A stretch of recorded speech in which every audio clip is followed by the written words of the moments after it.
Cancer एक ऐसी बीमारी है कि जिसका इलाज मुकम्मल इलाज तकरीबन नामुमकिन है।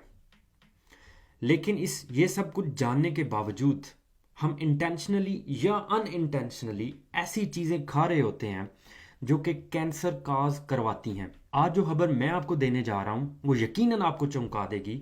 डाइट कोक जो तकरीबन हर घर में इस्तेमाल होती है, ये पॉसिबल रिस्क है कैंसर का। आप यकीनन चौंक गए होंगे ये खबर सुन के। National agency for research on cancer अब पॉसिबली ये अनाउंस करने जा रहे हैं इस महीने कि अस्पार्टम जो कि डाइट कोक के अंदर मौजूद होता है वो पॉसिबल रिस्क है कैंसर का। अब बहुत सारे हलकों के अंदर इस न्यूज़ ने काफ़ी हलचल मचा दी, स्पेशली उन लोगों के अंदर जो कि इन्फ्लुएंस रखते हैं, जिनकी रोज़ी रोटी जो है वो बेवरेजेस हैं, जो बेवरेजेस से पैसा कमाते हैं, जैसे कोक होगी, पेप्सी हो गई। तो इनको हाथ पांव इनके फूल गए। अब अस्पार्टेम होता क्या है? बेसिकली ये एक स्वीटनर है, यानी कि स्वीटनर का मतलब है इसे आप किसी भी चीज़ के अंदर डालेंगे तो ये उसको मीठा कर देगा। अब ये केमिकल है, इसकी 200 टाइम्स 200 गुना ज़्यादा ये स्ट्रॉन्ग है नॉर्मल चीनी से, ठीक है। लेकिन इसकी खसूसियत ये है कि इसके अंदर कैलोरीज नहीं होती। अगर आप अस्पार्टम यूज़ करते हैं और शुगर यूज़ करते हैं तो शुगर से आप कैलोरीज इंजेस्ट करते हैं। जो लोग वेट कॉन्शियस होते हैं, जो वेट लूज़ करना चाह रहे होते हैं, तो उनकी कोशिश होती है कि वो कम से कम कैलोरीज लें। तो इस चीज़ को मद्देनज़र रखते हुए ये बड़ी बड़ी बेवरेजेस कंपनीज जो हैं इन्होंने इसका इस्तेमाल करना शुरू किया।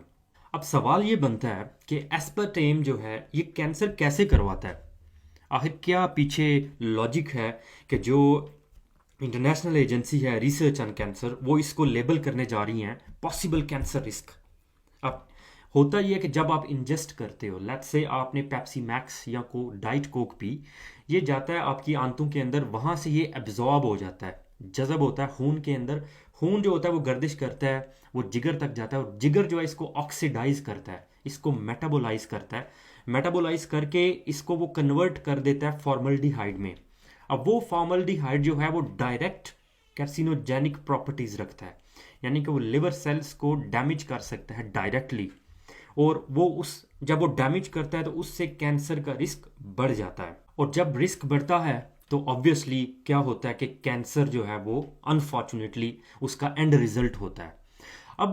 अब ये ऐसे ही हवा में तो उन्होंने तीर नहीं चलाना, ठीक है। उन्होंने ऑब्वियसली इसको सपोर्ट करने के लिए बड़े बड़े हाथियों से उन्होंने पंगा लेना है, तो इसको सपोर्ट करने के लिए एविडेंस देना पड़ेगा। अब उन्होंने जो वो इसको एविडेंस के तौर पे देने जा रहे हैं, वो हवाला देने जा रहे हैं 1300 रिसर्च पेपर्स का।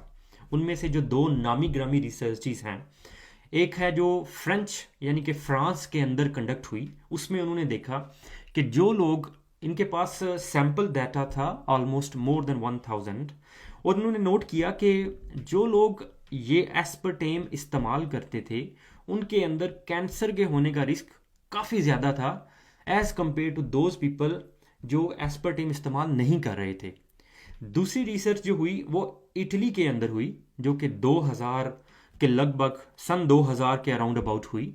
और उसके अंदर उन्होंने ह्यूमंस के ऊपर तो ट्रायल नहीं किया, लेकिन उनका ट्रायल था माउस यानी चूहों के ऊपर। उन्होंने इसके ऊपर तजुर्बा किया और उन्होंने देखा कि जब उनको इंजेस्ट करवाया गया एस्पर्टेम तो उनके अंदर कैंसर डेवलप होने के चांसेस बढ़ गए। अब ये दो रिसर्चेज मेन जो हैं जिनका हवाला दिया जा रहा है।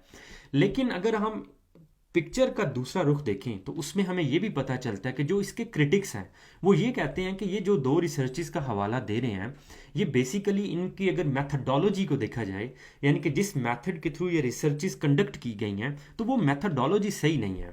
अब साथ ही जब रूटर्स ने ये न्यूज़ ब्रेक की तो बहुत सारे जो हलके हैं उनकी तरफ से रिस्पॉन्स आना शुरू हो गया।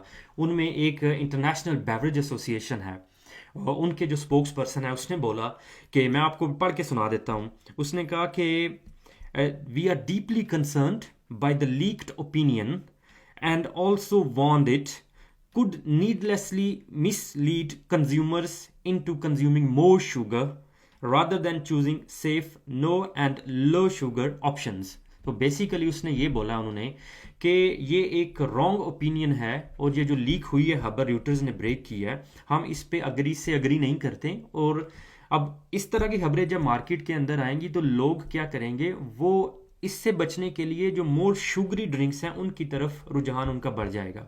और सबको पता है कि जो मोर शुगर होती है वो ज़्यादा नुकसानदेह होती है।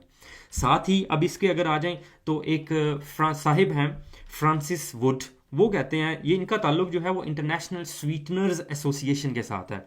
वो कहते हैं कि aspartame is one of the most thoroughly researched ingredient in history. कि हिस्ट्री के अंदर ये एक ऐसा इंग्रेडिएंट है जिसको बहुत थारोली रिसर्च किया गया है, और 90 से ज़्यादा फूड सेफ्टी एजेंसीज जो हैं उन्होंने इसको अप्रूव किया है। तो उन मतलब उसके बात करने का ये था कि ये एक हवा में तीर चलाने वाले हैं WHO वाले। तो मॉरल ऑफ द स्टोरी ये है कि मैं तो भाई एस्पर्टेम आज से इस्तेमाल नहीं करने वाला जब तक इसका प्रूफ नहीं आ जाता कि ये एक कंप्लीटली सेफ प्रोडक्ट है। मैं तो इसे इस्तेमाल नहीं करने वाला। बाकी मैं अब आप पे छोड़ता हूँ। If you want to use if you want to take a risk, you can obviously take it, it's up to you. But मेरी तरफ से तो बाय बाय।